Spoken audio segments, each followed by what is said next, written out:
Columbus pushes back on the Ohio General Assembly's efforts to pare local control of gun laws.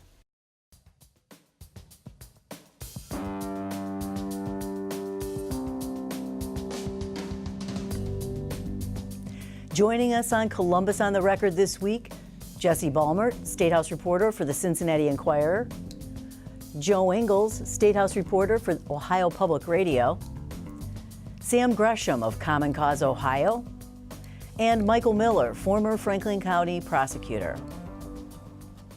The city of Columbus has filed a lawsuit against the state of Ohio for what the city says is an unconstitutional infringement of the city's home rule power. The bill, which takes effect March 28th, shifts the burden of proof in self-defense cases, but it also expands a section of the revised code that preempts local gun regulations, adding that the state also may preempt local laws that regulate the manufacture, taxation, keeping and reporting of loss or theft of firearms and ammunition. That's a direct hit on a 2018 city ordinance that includes a ban on firearms manufacturers in residentially zoned areas. City Attorney Zach Klein, in announcing the lawsuit, said that local is better. It doesn't matter what the issue is. Cities have the ability to govern themselves and think and do what is best for our citizens. That's the basic tenet of local control and representative democracy.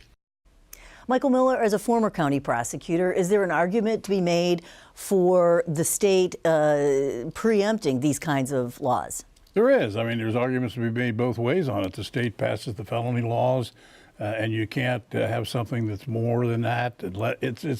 It's grounded in constitutional law for a long time.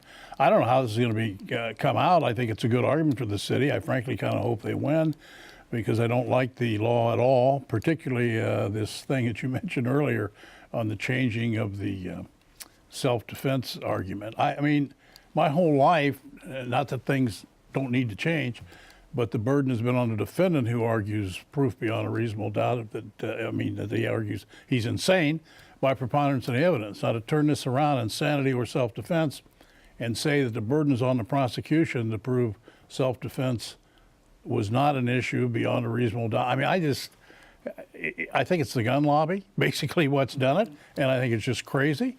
So I wish Columbus good luck in this. I know they're just interested in the more narrow thing of the gun control and so forth, but I hope that they win it. But an argument can be made on either side of this.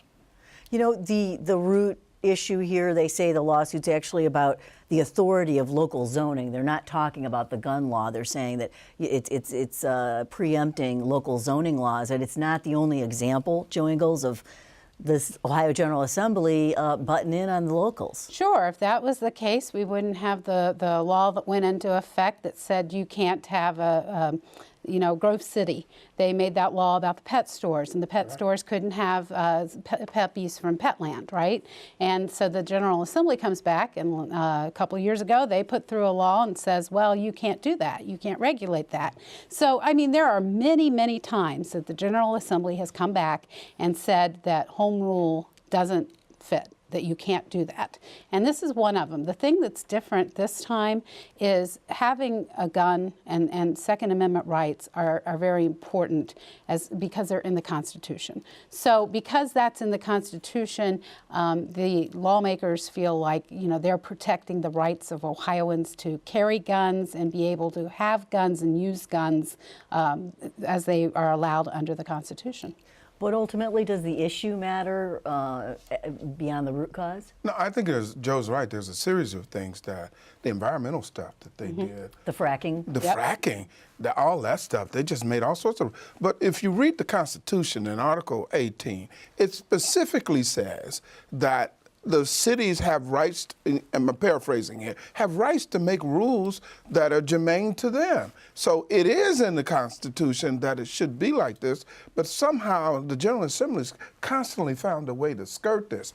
I hope the city of Columbus wins too, because I think it sets a precedent, and we've had other examples. Somebody needs to fight back with regards to this. It tends to be Jesse Balmert, an urban versus rural kind of a thing. It's usually usurping the authority of the big cities to do things. Well, I think it's largely the big cities that are putting tighter regulations on guns in particular because of incidents that have been happening there or just because people are in a tighter, more compact space. It'll be really interesting. The argument that the gun folks always make is that they want to have some consistency. You don't want to drive from one city to the next city and not know what the rules are in that particular area. But I do think it'll be interesting if Columbus is able to prevail. I think you'll see cities like Cincinnati jumping on board as well. Mm-hmm. Are there other issues, do you think? I mean, because they're tapping into this zoning issue. It's not about guns per se or the manufacture of guns or anything like that. It's about a zoning law. They've had a local zoning law, and who better to do that than a local zoning commission? Right. Right. But what is that? Plessy versus Ferguson is the foundation of that. I think that's a way to attack it because fundamentally there's nothing different about a gun, right to have a gun, than controlling how land use is used. Fundamentally, it's the same. Mm-hmm. Well, and the same thing with the fracking, that it banned efforts to regulate or control or zone fracking. But I think you make a point that's much more salient. It's an urban versus rural. And the General Assembly of Ohio is dominated by rural communities, and most of the leadership is from the rural communities. So their choice of word, their oppression of the cities is meaningless to them, or changing rules or controlling cities and making these rules. It doesn't affect them. It doesn't affect them. Most of them.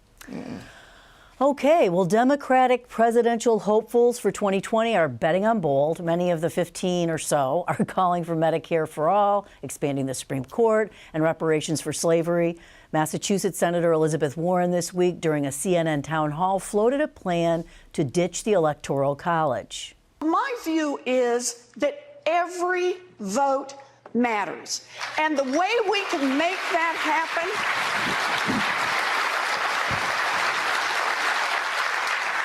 is that we can have national voting, and that means get rid of the Electoral College and every vote.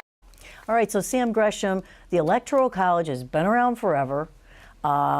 Is this just one more boldness for effect kind of a thing, or is there a movement forming that could have an impact? Yeah, but the thing is, the president that we don't like got elected as a result of the Electoral College and lost the popular vote by 3 million votes. It's happened before. Yeah, so we need to do something about it. I don't think that we're going to be able to do anything about it, and I think those who talk about it are pandering. They're not going to get 38 states to approve changing the Constitution. It's just not going to happen. But I'll give you one that they better not play with. That's reparations. Don't play with that. I don't know how the topic got out there, but in the African American community, that could boomerang on you if you don't get the right size and don't say the right things. There are people who, I got a guy stop me in the grocery store, said that's, before this even came up, and said, this is your life's direction, is to get us reparations. So there are people who are very sensitive. Don't play with that subject. Yeah. Going bold has its costs. Electoral College, though, a lot of people, I hear people almost every week on all sides, they call in, they ask about it all the time. I mean, there's a fundamental disconnect with what the purpose of it is and what it actually achieves. Joe Ingles, I mean, what are people missing? Well, you know, typically in anything else, the person with the most votes wins. That's the way it works. Well, the Electoral College means that you have to have the votes in the right places to win. And so what ends up happening is areas like Ohio, we are inundated with political candidates. You know, sometimes journalists are like, hey, can you just go away for a while so I can write my script? You know, they're coming in fast and furious and all the time. And it's exciting here in Ohio. But you look at some of these other states, they don't have that. They can go the entire election season without seeing a national political candidate. And it's because these candidates know that if they go to Rhode Island, for example, that appearance is not going to amount for nearly as much as it is as if they come to Columbus, Ohio. Not getting in the same bang for their buck. But on the other hand, it's a proportional thing. You get the electoral votes based on the population. Some reading of history, though, that I had, and I hope I'm correct, is that the writers of the Constitution didn't trust the common man. So they put the electoral college in to balance off because they didn't trust their judgments. So they added another variable to the process. Well, because back then, of course, politicians didn't travel to every state. They barely left their front porch. Right. Yeah, to Joe's point, I mean, one effect, if this were to take effect, would be Ohio would be a much less popular place to campaign. So if you like a lot of interaction with your political candidates and all of those television ads, then, you know, you want to keep the system in place. But also to, you know, whether this will actually happen, Rep. Dave Leland, Democrat from the Columbus area, has introduced a bill repeatedly on this topic and really just hasn't gotten off the ground. Much support even within his own party, no less, the GOP-controlled legislature. You know, Michael Miller, somebody earlier this week said to me that, well, you know, with the internet, do you need campaigns and candidates visiting every state anyway? Can't you get as much as you need to know? And also, who actually goes to see the candidates anyways? They're already true believers. They're not necessarily going to change anybody's mind at a campaign appearance, right? Well, that's a very good point. Yeah, I sometimes wonder that myself. You can get everything you want from the internet, of course, but I think most people don't do it. When you read the polls, educational polls about how many senators can you name, how many this, how many that, an alarming amount of people don't know anything. Right. The best one I saw, the last one, was something, I won't stick to this number, but Time Magazine poll, I think it was, and was 30%, 34%. It was a fair amount of people thought that chocolate milk came from brown cows. Yeah. So, you know, you get to this point, and I don't know if the internet does any good. I think she's just pandering to people that she doesn't need to pander to. Yeah. It's been going on forever, and it's like to me, a great degree, when we're talking about gerrymandering. You know, if your guys are in charge, you never hear a complaint about it. If the other side's in charge, it's the worst thing in the world. And it just goes back and forth. And I think Sam is right. This all came because Trump won, and they're not happy with it. And I can understand that. And one thing to remember is it's not just the candidate's appearance. It's all the money that's spent on those campaign ads. I mean, we get ads out the wazoo here in Ohio, but, you know, other places in the country don't get those. They don't get that attention. So. Well, for us political participants on a national level, we count 270 more so than the popular vote, because we realize if you don't get to 270, you don't win, you lose. Maybe people get hung up in the popular vote. Well, but us who are involved with campaigns know what the bottom line is. The bottom line is 270 votes in electoral votes. Electoral votes. That's the bottom line. I don't think we're going to change it. But I'll tell you one thing that happens as a result, and you alluded to, there are drive-by states or flyover states that people don't go to because they really don't. It comes down to Pennsylvania, Florida, Ohio, Michigan. It really comes down to those 4 states because all the patterns historically are going to stay the same. And you may see some shifting in the South moving forward, but those 4 states, if you get those 4 states, you're going to win the election generally. All right, moving on. President Trump won the Buckeye State by a margin of more than 8 percentage points, making Ohio an unprecedented 10.2% more Republican than the national average in 2016. And nothing seems to be changing, even when Donald Trump continued to bash the late Senator John McCain of Arizona during a visit to a tank plant in Lima this week. I endorsed him at his request, and I gave him the kind of funeral that he wanted, which as president I had to approve. I don't care about this. I didn't get thank you. That's okay. We sent him on the way, but I wasn't a fan of John McCain. The audience barely flinched, nor did it react when the president blamed unions for the GM closure in Lordstown, even though company officials in part have blamed steel tariffs. Jesse Balmert, I didn't even mention the trade war impact on Ohio agriculture. Is the state all in for Donald Trump no matter what at this point? It's so hard to tell this far out, but I do think in general Donald Trump is still popular in Ohio. If you look at some of the polls, like Morning Consult takes the temperature every once in a while, and he is less he's losing some popularity from when he first started. But I think in that particular crowd, which was not, huge representative of the state, it was workers at a particular establishment. So I don't think they were cheering the comments about John McCain, to be sure, but I don't think they were reacting overly negatively. But when he blamed union people and the unions for the Lordstown closure, I thought, well, here he is in front of a group of union people. Yeah, I think what Trump was trying to do there was parse union leaders who, might be more democratic from union participants who might be more supportive of the president. Okay. I don't know how effective that is, but that was the approach. Yeah. One of my fears is 8 to 10 years, somebody's going to do an autopsy of this period, forensic study, and all the damage that was done to the democratic process, whether traditional, structural, or whatever, that has come along now. I just can't imagine what we took for granted, whether it was values, norms, or traditions.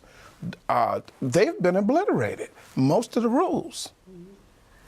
Mike Miller, what do you make of it? I mean, these are things. I mean, agriculture is the biggest industry in the state of Ohio. Cars is the second biggest one. John McCain is revered around the country and doesn't seem to change minds.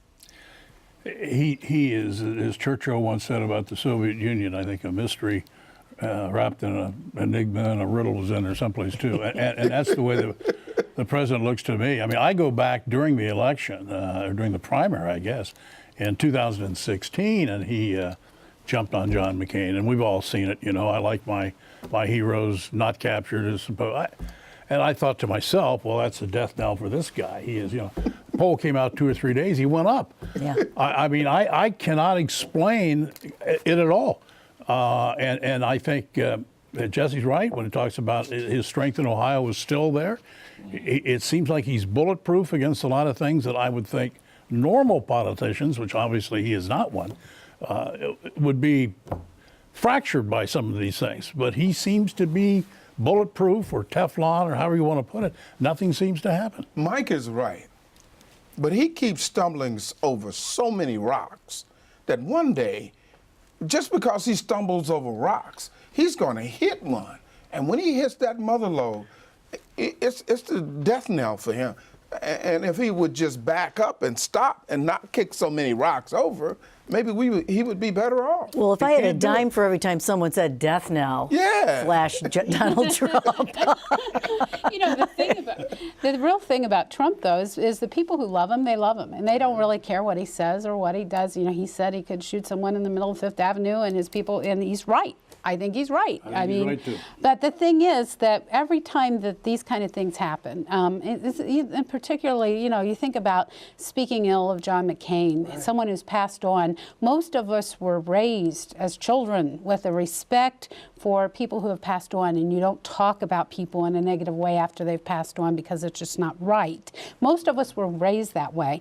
So, you've got these people who are maybe supportive of Trump because they think, economically we're not in such a bad shape, but they're not really supportive of Trump himself. And those are the people that he could alienate with these kind of comments because they are not so solidly in Trump's corner that they couldn't be lost. Let's move on. Legislative budget analysts told lawmakers this week that the tax revenue projections in Governor DeWine's proposed 2-year state budget are off by 25%. The Legislative Service Commission has recommended that the proposed spending increase in the DeWine budget be cut by more than $700 million. And the Senate this week took a big whack at DeWine's proposed 18-cent per gallon gas tax increase, leveling the House plan for a 10.7-cent increase to just 6 cents. Joe Ingles, this is Governor DeWine's first state operating budget and transportation budget out of the gate, and he has been nicked good and proper. What does this portend going forward? Well, it was interesting that the same day that he unveiled all this, and the same day he set all this out, they were already going at it, very fast and furious, and the legislature trying to reduce the amount. The lawmakers tend to not like taxes, period. Okay, and so there was this sense that they would come in with less, and that's why we heard Governor DeWine, when he was talking to Ohioans, he was saying, we need every dime of this. We need this for our security and our safety. And he was trying to make that point loud and clear. But, you know, what we're seeing now is lawmakers don't want to get that high of a tax. They don't want to grant that, but yet they want to figure out a way in order to, you know, do the majority of the things that they would do with the transportation budget. So they're just trying now behind closed doors to take all of their different proposals. The Senate didn't give him as much as the House did. The House didn't give him what he wanted. So they're all behind closed doors right now trying to come to some agreement, and, you know, you don't know what's going on. Are they banking on the fact, Jesse Balmer, that Mike DeWine is no John Kasich? He's not going to lash out the way John Kasich was known to do. He's not going to throw anyone under a bus. His demeanor is different than his predecessor. Both Republicans, very different people. I think it might be more about the Ohio lawmakers have been very big on having their control recently. The governor can suggest what he or she wants to suggest, and then they're going to take it and do what they want with it.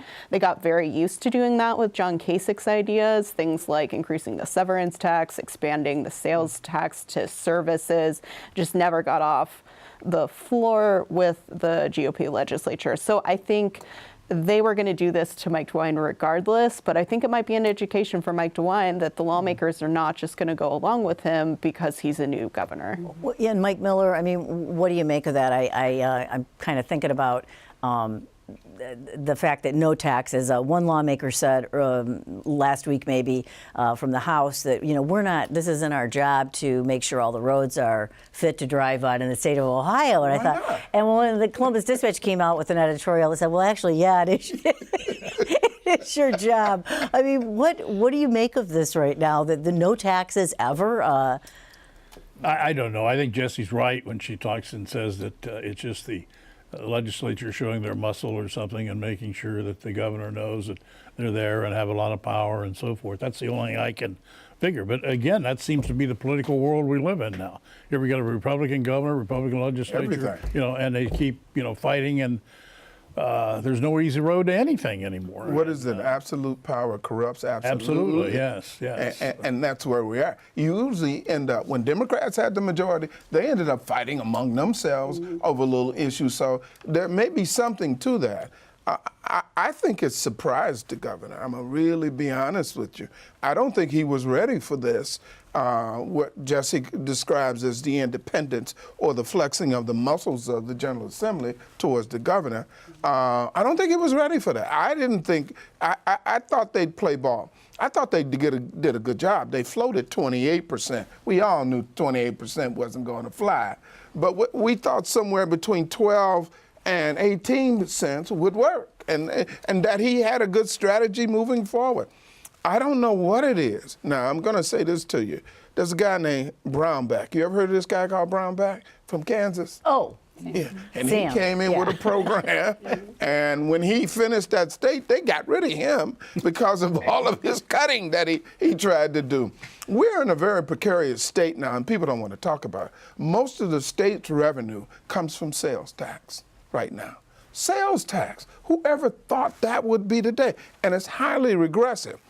Jesse makes another point. I don't think they've really looked at that. They're afraid of taxes, but they're not balancing what government's supposed to do. Government's supposed to provide services to people. Now, if you want to have a third world highway system where people are trying to avoid craters in the road, you can have that.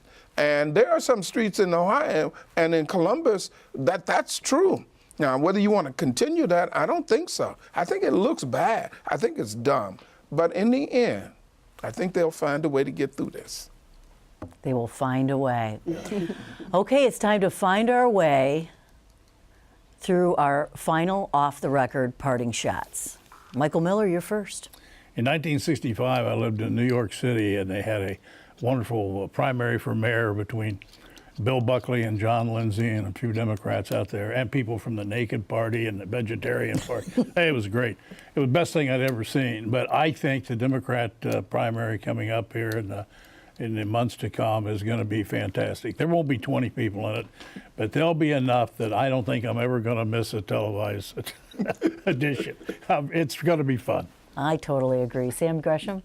Looming in the background is something that's very profound and important. It's going to change the whole political process in Ohio. And I can't look forward to that date. I spent 12 years of my life working on it, and that's congressional and General Assembly redistricting.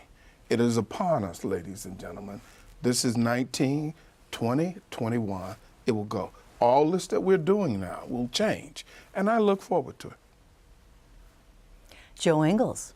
Well, we've got this big federal report that's about to come out, and it's supposed to tell us all about these things that they've been looking into with President Trump as to whether he's been colluding with the Russians and all these different things. I am going to predict that once that report comes out, that the people who are in the Trump camp now are going to be in the Trump camp then, and the people who are not in the Trump camp now will not be in the Trump camp anymore, and that it will do precious little to do anything, actually. Change, no change. Yep. Jesse Balmert. I guess I'd encourage everybody to check out a year-long Cincinnati Enquirer investigation into sex trafficking in Portsmouth in southern Ohio. Centers around a local attorney and just kind of some of the local corruption in that area. It's just a fascinating read. All right. I am just going to predict that everything will get back to normal when Mike Thompson comes back to the show. But it's been a privilege and a pleasure to sub for the last couple of weeks. That's Columbus on the Record for this week. Please check us out online. We're on Facebook and Twitter. You can connect to all of that on our website. I'm Ann Fisher. Have a great week.